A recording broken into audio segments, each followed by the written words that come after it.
శ్రేయోభిలాషులు, బంధువులు అందరూ ఈరోజు ఇక్కడికి వచ్చి నాన్నగారి 83వ సంవత్సరం జన్మదినం పురస్కరించుకుని అందరూ ఇక్కడ వచ్చినందుకు చాలా సంతోషం. ప్రతి ఒక్కరికి కూడా పేరు పేరున కళాభివందనాలు, పాదాభివందనాలు.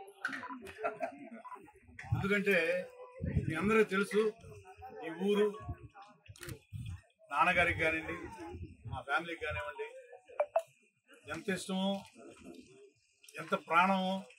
ఏ ఫంక్షన్ జరిగినా సరే చిన్నది పెద్దది సంబంధం లేకుండా మా ఇంట్లో ఇక్కడికి వచ్చి చేసుకోవడం ఆనవాయితీ. నాన్నగారికి మెయిన్ నాన్నగారే అలవరిచారు, మాకు అందరికీ అలవాటు చేశారు. రావణతులు అంటే ప్రాణం, రావణతుల ప్రజలంటే ప్రాణం, రావణతుల గ్రామం అంటే ప్రాణం. అందుకే నాన్నగారి 83వ సంవత్సరం పురస్కరించుకొని, కాకపోతే మీ అందరిలో కొంతమంది తెలుసు, కొంతమంది తెలియదు. ఇప్పుడు చెప్తున్నాను అనమాట. నాన్నగారు అల్జీమర్స్ ప్రాబ్లము, డెమెన్షియా ప్రాబ్లం తోటి గత 2-3 సంవత్సరాలుగా బాగా ఇబ్బంది పడుతున్నారు.